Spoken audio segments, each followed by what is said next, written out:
ಈ 10 ಜನ ಮಂತ್ರಿಗಳಾಗಿ ಮಜಾ ಮಾಡ್ತಾ ಇದ್ರೆ 105 ಬಿಜೆಪಿಯ ಶಾಸಕರೇನು ಕಡುಬು ತಿಂತಾರಾ ಅಂತ ಮೈಸೂರಲ್ಲಿ ಮಾಜಿ ಸಿಎಂ ಎಚ್ಡಿಕೆ ಹೇಳಿಕೆಯನ್ನ ಕೊಟ್ಟಿದ್ದಾರೆ. ಈ ಮುಖಾಂತರವಾಗಿ ವ್ಯಂಗ್ಯ ಮಾಡಿದ್ದಾರೆ. ಅದ್ರ ಜೊತೆಗೆ ಯಡಿಯೂರಪ್ಪ ಅವರು ಬಗ್ಗೆ ಕೂಡ ಮಾತಾಡಿದ್ದಾರೆ. ಸರ್ಕಾರ ಉಳಿಸ್ಕೊಳ್ಳೋದ್ರಲ್ಲಿ ಎಕ್ಸ್ಪರ್ಟ್ ಇದ್ದಾರೆ, ಅವರು ಯಾವ ರೀತಿ ಬೀಳಿಸಬೇಕು ಜೊತೆಗೆ ಉಳಿಸ್ಕೊಳ್ಬೇಕು ಅನ್ನೋ ಲೆಕ್ಕಾಚಾರ ಅವ್ರಿಗೆ ಗೊತ್ತಿದೆ ಅಂತಾನು ಕುಮಾರಸ್ವಾಮಿ ಹೇಳಿದ್ದಾರೆ.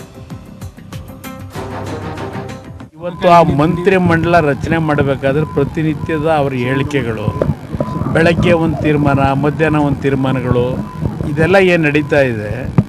ಇವತ್ತು ಈ ಯಾರೋ 10 ಜನ ಏನೋ ಅನರ್ಹರು ಅಂತ ಹೇಳ್ತೀರಿ, ಏನೋ ಹರ್ಹರನ್ನು ಮಾಡಿದ್ದಾರೆ ಎಲ್ಲ ಈಗ ಮಾಧ್ಯಮದಲ್ಲಿ.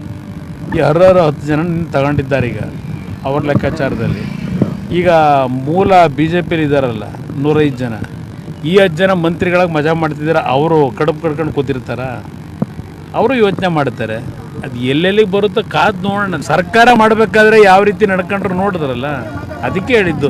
ಅವ್ರ ಅನುಭವ ಇದೆ, ದೊಡ್ಡ ಕಲೆ ಇದೆ ಅವರಿಗೆ. ಸರ್ಕಾರ ಕೆಡುವುದು, ಸರ್ಕಾರ ಯಾವ ರೀತಿ ಮಾಡಬೇಕು ಅದೆಲ್ಲ ಅವ್ರು ಚೆನ್ನಾಗಿ ಕರಗತವಾಗಿದೆ. ಇದೆಲ್ಲ ಮಾಡಿ ತೋರಿಸಿದ್ರಲ್ಲ ಈಗ. ಅದರಿಂದ ಪಾಪ ಅನುಭವ ಇದ್ದಾರೆ. ಅನುಭವದ ಒಂದು ಇದರಲ್ಲಿ